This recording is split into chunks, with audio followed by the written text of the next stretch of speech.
on his encounter with the angel, who would tell him he was going to have a son, even though Zechariah and his wife were old and had never been able to have children. I remember everything about that day. I'd been serving as a priest before God. I was chosen to burn incense in the temple. This was actually a once-in-a-life opportunity in the priesthood. And I knew that day I would be chosen, even before it happened. But I felt this fear, but also at the same time, I know it may sound strange, but I had this hope. I can still smell the incense that day. I could hear the prayers of the worshipers in the outer part of the temple. And then suddenly, there was this light. Sort of looked like a man, but it was very frightening. This man, or this being, this angel, he knew my name. He knew my wife's name, Elizabeth. He proceeded to tell me about the future of a son. And I have to tell you, all I could do was look down at my old, wrinkled hands. And I remembered all the prayers to God, begging for a child, wiping the tears away from my wife Elizabeth's face as we begged God. And I was always trying to encourage her that we were not failures. And yet, through God, there was a silence, even in our prayer requests. The angel said not only would we have a son, but that our son would be great. Every parent wants to hear that about their children. He said that his mission would be to lead our people back to God, that he would be used to prepare the hearts of the Jewish people for a Messiah. And I have to tell you that this was really too much to comprehend, that this would be my son. It was really overwhelming. In light of all the past disappointments, and I have to confess to you this morning, that in my moment of doubt and fear, I asked this angel, how can I be sure of this? Those were the last words that I spoke until they placed little John in my arms. And then I was able to speak again. John lived his whole life in that same manner that he came into mine and Elizabeth's.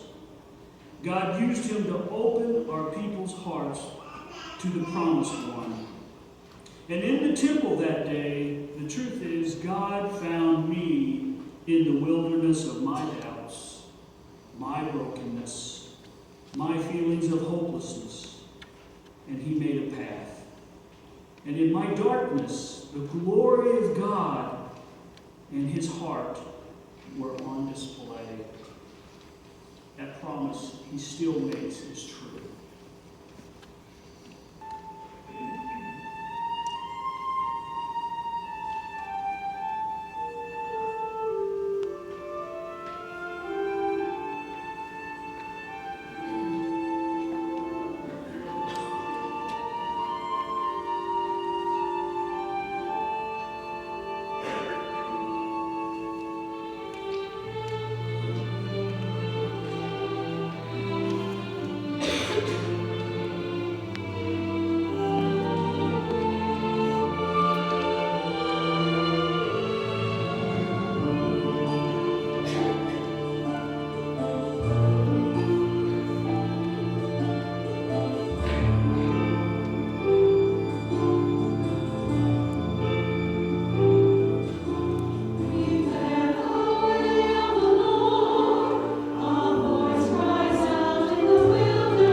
When I was just a girl, an angel of God came to me and told me that I was highly favored. Just like that, he greeted me and told me that God loved me and to not be afraid. Many have asked me to tell the story. They want to know about the angels and the star and the shepherds, the wise men. People want to know what it was like to watch my son do miracles, to teach, to touch, to heal, to die, and to rise again. To those that ask for the stories, I gladly tell them. Any mother will tell stories about her son with great joy. I have witnessed the incredible love and amazing power of our God firsthand, and I will tell anyone that asks me about it. But I especially love when people ask me about the very first part, that the angel said that God loves me and do not be afraid. That's what I said to myself as I looked Joseph in the eye and told him what God was about to do through me and in me. It is what I repeated to myself on that long ride to Bethlehem, and at the door of the inn, and laying in the hay in that stable in childbirth. God loves you, Mary. Do not be afraid, over and over again. It's what I said to myself as I realized more and more who my son was and what his life was like. It's what I said to myself as I watched him walk away from home for the last time, as I heard the rumbling against him in Jerusalem, and as I watched him be mocked and tortured. Do not be afraid. It's what I said in quiet wonder when I heard the good news that he had risen from the dead. There were times it was hard to believe. I wish I could say I never doubted or felt unworthy or afraid again. But it's true of all of us, that side of being human. That's why I like this part of the story, because just as much fear and doubt are true for all of us, the angel's words are also true. Jesus, just like Jesus came to me, he comes to you. You who are highly favored, so do not be afraid.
Listen to Joseph as he shares about his son.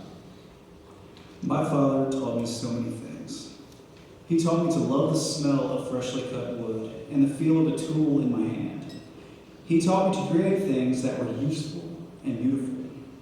He taught me the stories of our people, told me proudly that the promised Messiah would come from our very own family line. I was amazed, but removed.